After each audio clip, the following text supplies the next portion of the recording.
हम आपको बहार नस्तालिक चैनल में खुशामदीद कहते हैं। आप अपनी और अपने बच्चों की खूबसूरत उर्दू इंग्लिश लिखाई के लिए और अपडेट रहने के लिए बहार नस्तालिक चैनल को सब्सक्राइब करें और घंटी का बटन दबाएं। शुक्रिया।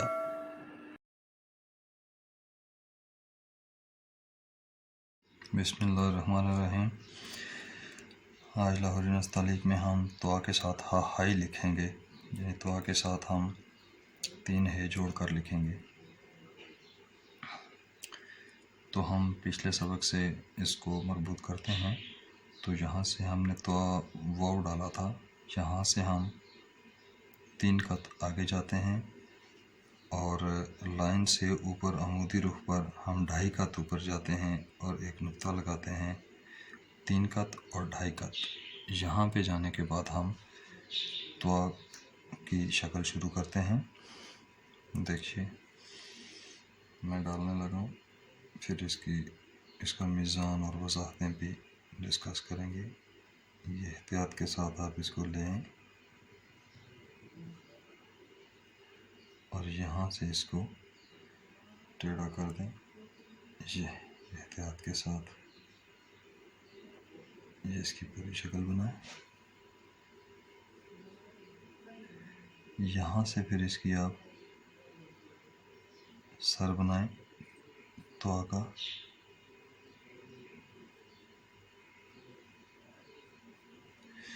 ये दुआ का सर अपना लिया आपने। अब यहाँ से हम इसको नीचे लेकर आएंगे है डालने के लिए।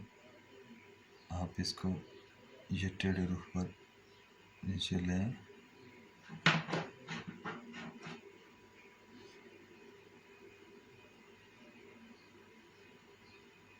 इंक ज़्यादा लग जाए तो कंट्रोल करने की कोशिश करें।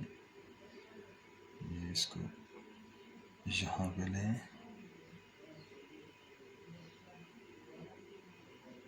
अंदर से शक्ल का ख्याल रखते हुए, और ये बाहर से इसकी मद भी ख्याल रखनी है कि यहाँ से ये कमज़ोर भी होना चाहिए जॉइंट। और यहाँ से फिर इसको आप एहतियात के साथ ये हिस्सा इसका थोड़ा सा यहाँ से यहाँ तक का मोटा भी होता है इस तरह से, और इसको आप ऐसे टेढ़ा करके नीचे लें। अभी मीज़ान लगाते हैं तो फिर बताते हैं कि कितना नीचे लेकर आए। ये शक्ल बन गई। अब इसके बाद आपने इसकी ऊपर से है की शक्ल देनी है। ये घुमाकर यहाँ पे ये यहाँ पे इसका वज़न रखना है। यहाँ से इधर गिरानी है और यहाँ से इधर गिरानी है। ये याद रखना है। इसका वज़न अगर आप सीधा देंगे, इस रुख पर देंगे तो गलत हो जाएगा और हम आहंग नहीं लगेगा। आपस में जो हैं वो मरबूत नहीं लगेंगी। ये इसके टेढ़े रुख पर वज़न देंगे तो फिर ये खूबसूरत लगेगा। और यहाँ से आते हुए देखिए, मैं साथ साथ एक्सप्लेन भी करता चलूँ। अगर आप इसको देखें तो पता चले कि ये घूम के यहाँ तक आ रही है अलग से, और अगर इसको अलग से देखा जाए तो पता चले कि ये यहाँ से घूमकर इधर आ रही है। वो वाला हिस्सा नहीं है, ये अलग अलग हिस्से। अब यहाँ से आने के बाद आप इसकी 2 चश्मे है बनाएंगे इस तरह से, और यहाँ से ये इसके साथ जोड़ देंगे। यहाँ से फिर आप इसकी नीचे से पड़ी रुई बनाएंगे नोक के साथ, ये और ये नोक के साथ बनाएंगे, ये और ये पड़ी रुई। फिर आपने इसको यहाँ से इसकी दूसरी आंख बनानी। ये जिस तरह ये इधर आ रही है, इसी तरह से ये बीच में है। इसी तरह से इसका ऊपर वाला जो सर है वो भी इसी तरह आएगा जैसे कि ये मांग निकली भी है। ये सर है और ये मांग निकली भी, बिल्कुल इस तरह से ख्याल रखेंगे। ये चूँकि हम हाई पढ़ चुके हैं अपने बुनियादी पहली तख्ती में, मुफरदात की तख्ती में, लेकिन चलो कुछ साथ में दोबारा से याद हो जाता है, जो चीज़ें भूली हुई होती हैं वो फिर से याद हो जाती हैं। ये आपने हाई बना दी है, दो चश्मे है बना दी। अब इसका यहाँ पे आपने कत लगाना है इस रुख पे, ताकि आपकी इस है की अंदर की शक्ल मुतासर ना हो। ये आपने कत लगा दिए। अब इस है की इस आँख की अंदर की जो शक्ल है वो भी मुतासर ना हो, तो वो आपकी ये बनेगी यहाँ पे, ये आँख भी। अब ये दोनों ठीक हो गई अपनी अपनी जगह पर। अब हम इसकी मद खींचेंगे और अब इसका मतलब ये होता है कि हमने इस रुख पर कलम रखनी है और ऊपर वाली नोक को इसमें से चलाना है, फिर हमारी मद जो है वो ठीक बनेगी। अभी देखिए मैं उसकी मद खींचने वाला हूँ, और मद खींचने के लिए कलम इंक को थोड़ा सा ज़्यादा लगाकर इंक कलम को थोड़ा सा खड़ा कर दें ताकि इंक पीछे चली जाए और एकदम से कागज़ के ऊपर ना गिरे। और जब तक आप अपना इरादा बांधते हैं, मद खींचने के लिए सांस रोकते हैं, इरादा बांधते हैं, तब तक कलम को आप खड़ा करके रखें ताकि इंक पीछे चली जाए। और फिर सांस रोक कर आप इसकी मद को खींचना शुरू करते हैं। देखिए मैं बनाने लगा हूँ, फिर इसका मिज़ान लगाते हैं।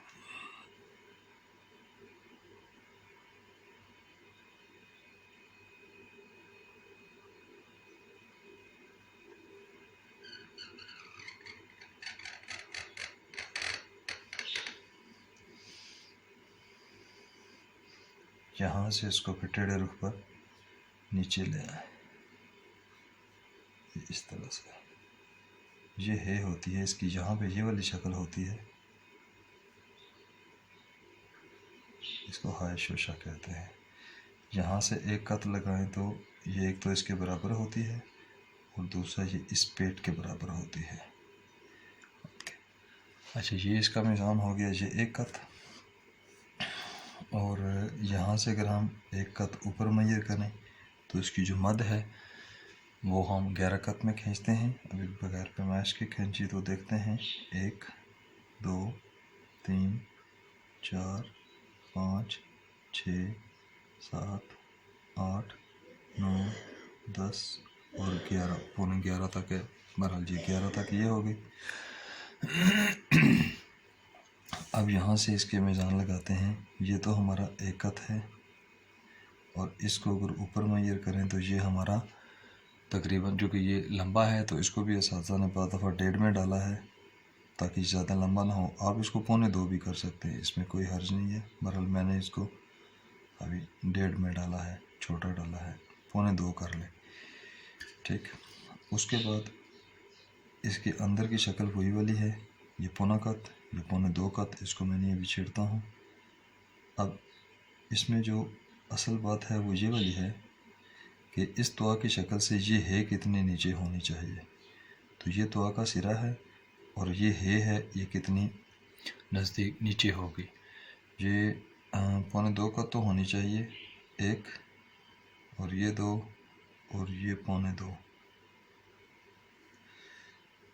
यानी कि 1.25 कत नीचे गहरी होगी। और अब इस है से अगर हम इसके सर से एक कत आगे जाते हैं और यहाँ से ये जो सफ़ेदी है दूसरे सर की यहाँ पर जाते हैं, और ये जो इसका सर है ये एक कत आगे, और ये नीचे कितना है, ये 1.25 कत है। यानी इस है से ये जो है ये 1.25 कत नीचे आएगी, ये सफ़ेदी तक, बीच वाली जगह तक। उसके बाद इसका मिज़ान ये है कि ये जो हम इसको इस है को उठा के इधर लेकर आए हैं, वो अगर हम यहाँ से नापें तो ये एक कत होगा। और अगर ये जो इस है की शक्ल है, ये घुमाव है, यहाँ से इधर देखेंगे तो ये आधा कत बनेगा। और अगर ये है और ये जिधर टर्न कर रहा है कि ये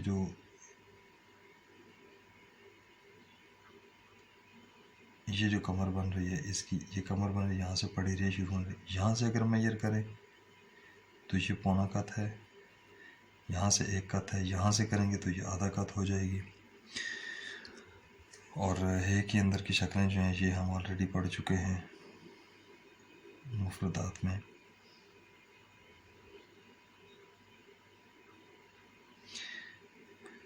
अच्छा, मद 11 कत की हो गई, ये सारे इसके हो गए मीज़ान। अब देखिए इसमें ज़्यादातर गलती इसकी यही होती है कि ये चूँकि बड़ा लफ्ज़ होता है और ये आपस में इसके फासले ठीक नहीं रहते। मसलन अब मैं आपको अंदाज़े ही बता सकता हूँ कि अंदाज़ों पे आप फासले कैसे बराबर रखें। अब देखिए जैसे ये तुआ की शक्ल ख़त्म हुई, ये इसकी मद आ रही है, इस तुआ की शक्ल से ये जो गिर रही है और यहाँ से जो उठ रही है, अगर इसको मेजर करें ये सफ़ेदी तो ये आधा कत होनी चाहिए। अगर आप इसको थोड़ा सा कम कर देंगे तो घुटन हो जाएगी, थोड़ा सा भी ज़्यादा कर देंगे तो ये खुलाव पैदा हो जाएगा, खुली खुली महसूस होगी, वो गड़बड़ हो जाएगी। इसी तरह से जब आप इसको घुमाकर इधर लेकर आते हैं तो ये तो एक कत आप फ़र्ज़ करें ले भी आते हैं, लेकिन दूसरी बात ये होती है कि इसको घुमाने के बाद एक कत के बाद नीचे कितना गिराएं, तो वो ये देख लेंगे जहाँ से ये इस रे से ये अलग होती है उसकी सीध में हम इसको लेकर आते हैं। ये एक कत भी होती है और इसी की सीध में भी होती है। उसके बाद फिर ये देखें कि ये जो है कि सर रुख होता है, ये एक सर, ये दूसरा सर और ये है का नीचे वाला सिरा, ये बराबर होते हैं। जब हम अलग से लिखते हैं तो देखें जिस तरह से हम अलग से लफ्ज़ लिखते हैं, ये देखिएगा मैं समझाने के लिए लिखने लगा हूँ, तो इसकी डायरेक्शन कम टेढ़ी रखते हैं। जैसे मैं था लिखना चाहूँ कम टेढ़ी रखते हैं, लेकिन जब हम सबकों में करते हैं इस तरह से तो हम इसको ये इसकी डायरेक्शन अभी देखें खड़ी हो गई है। जब नॉर्मल लिखते हैं तो वो इस तरह से लफ्ज़ों में लिखते हैं। ये ज़्यादा बारीकी वाली बात है, जब आप लिखेंगे तो फिर आपको पता चलेगा कि ये वाकई ऐसे होता है। अगर हम इस तरह की शक्ल की बजाय इस तरह की डालेंगे तो ज़्यादा खूबसूरत नहीं लगता है, जचता नहीं है। और इनकी मोटाइयों की वजाहत भी देख लें कि ये तकरीबन आधे कद से बहुत थोड़ी सी कम मोटी होती है, इसका ख्याल रखना। इसी तरह से ये भी आधे कद से थोड़ी सी कम मोटी होती है, यानी 1/3 हिस्से से थोड़ी सी बड़ी होती है। इनको बोझल बना देंगे तो भी ठीक नहीं लगेगा। और इसी तरह से जो मद की तरफ आती है तो की शक्ल जो मद बनती है, जैसे जीम बनती है, मीम बनती है, ये हे बनती है, जो इस तरफ तोआ छुट के ती की शक्ल बनती है, उसमें ये तोआ की जो शक्ल होती है ये थोड़ी सी छोटी महसूस होती है। ये आप तख्तियों में जब आप खुद से करेंगे असबाक में तो आपको अंदाज़ा होगा। और इसमें क्या गलती डिस्कस की जाए, यहाँ पे एक गलती लाजमी होती है। अभी देखें ये जो आपको मैंने वजाहत बताई इसकी ज़रा डिटेल में नीचे देखिएगा ज़रा प्रैक्टिकली। जब हम ये फ़र्ज़ करें ये हमने एक हे बनाई, ये मद खींचने का बताने वाला हूँ, ये इस तरह से, ये इस तरह से। अब देखें फ़र्ज़ करें हमने मद खींचनी है, मैं ये कह रहा हूँ कि ये कलम रखी ये, और यहाँ से हमने इसको ऐसे निकाला, तो यहाँ से ये मद की शक्ल ऐसे नहीं होती, ये याद रखिएगा, इस तरह से नहीं होती। ये मद की शक्ल इस तरह बनती है, बिल्कुल सॉलिड स्टार्ट होती है। ये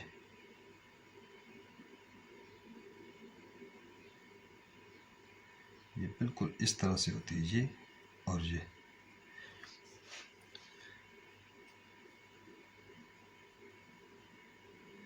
ये शक्ल होती है। ये सीन की तरह या दूसरी मदों की तरह नहीं होती है। इसको जब ये रख के ये खींचा जाता है, अब देख लीजिए इसकी शक्ल देखिए, ये और ये कट है। उसकी वजह ये कि हमने इन शक्लों को अपनी जगह पर रखना होता है। हाँ, हमारे लिए यहाँ पे मद जो खींचना है वो मद नहीं है मसला, हमने इसकी आँखों को ठीक रखना है। अगर इसकी आँखें छोटी बड़ी हो जाती हैं तो खूबसूरत नहीं लगती हैं। मद तो इसके बीच में जम हो जाती है, उसकी समझ नहीं आती, वो ठीक ही लगेगी। लेकिन आंखें ठीक लगेंगी तो मद ठीक लगेगी। आंखों ख़राब हो जाती हैं तो मद आप बेशक जितनी मर्ज़ी अच्छी खींच लें वो सब खूबसूरत नहीं लगेगा। जी, आज हमारा तो हाई का सबक था जिसको हमने पढ़ने समझने की कोशिश की। अगर आपको बहार नस्तालिक चैनल की वीडियो से फ़ायदा हो रहा हो तो आप चैनल को सब्सक्राइब भी करें, घंटी का बटन भी दबाएं और इसकी वीडियोस को लाइक भी करें, शेयर भी करें, ताकि जितने भी दूसरे दोस्त अहबाब हैं वो भी इससे मुस्तफ़ीद होते रहें।